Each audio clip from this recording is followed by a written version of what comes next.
Embeera y'abalimi n'abalunzi mu disitulikiti y'e Kalungu yeeraliikiriza olw'eddagala lye baguze okufuuyira ebirime byabwe okubeera eri ebicupuli. Embeera eno esinga kukosa balimi ba mmwanyi era emisiri egisinga obungi giriiriddwa obuwuka. Omu ku balimi gwe tusanze mu nnimiro atutegeezezza nti akoze buli ekisoboka okusobola okufuuyira emmwanyi ze eddagala naye tewali njawulo ate ng'eddagala lya buseere. Akawuka kano katukosezza nnyo era kakendeeza kinene nnyo ku mbaza yaffe ey'emmwanyi.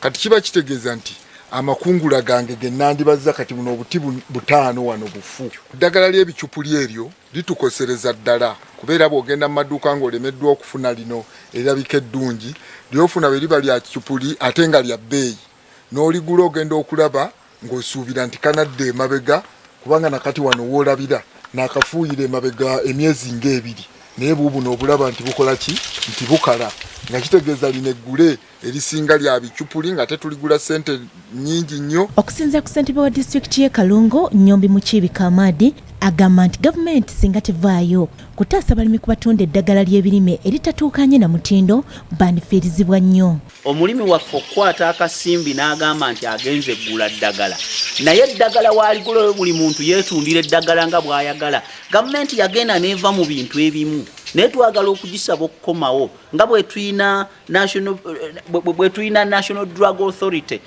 bandibadde wabeerawo ekitongole ng'eddagala lyonna erigenda ku birime byaffe ng'amaduuka agabitunda nga gakeberebwa. Wano omubaka wa Kalungu East mu Parliament Francis Katabazi Katongole agamba nti ebyobulimi biri mu katyabaga kubanga ebirime bya ddondolo ate nga bateekamu ensimbi nnyingi. Okuva ku bbeeyi y'ebirime ebirimibwa okutunda katale then nodda ku ddagala n'ebigimusa kwega inputs byetuteeka mu byobulimi tebiikalaamuse nnyo bbeeyi kyokka naye n'ebifu ebimu bifu kiba kitegeeza ennyingiza yaffe ebeera eri affected nnyo kwega abantu ennyingiza yaabwe esse. Akulira ebyobulimi mu disitulikiti y'e Kalungu Mugabi Patrick agamba nti bafubye okutuuka ku balimi n'amaduuka agatunda ebikozesebwa mu byobulimi n'obulunzi wabula nga tewali kikyuka nga wano anenyezza nnyo abalimi obutayogera mazima. Kisooka bw'ogula eddagala gula mu dduuka lye weekakasa ekirala bakuwa risiiti ekyokubiri nnyonnyola oyo agenda okukuguza eddagala.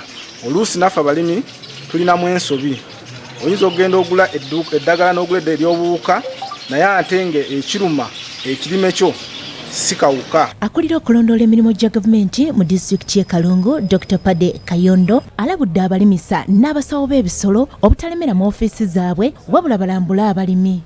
Abalimisa baffe bano tubasaba baveemu bassemugayaavu ne byekwasa ayitiridde oba okwekwasa obusongasonga bave mu offices babeere mu fitu kubanga omulimu gwabwe beera agriculture extension worker tuli muntu wa office olina kubeera eyo mu byalo olunaku lulamba ng'otegeeza abantu kiki balina okukola. Sandra Nabaggala ne Kato Paul BBS Terefayina.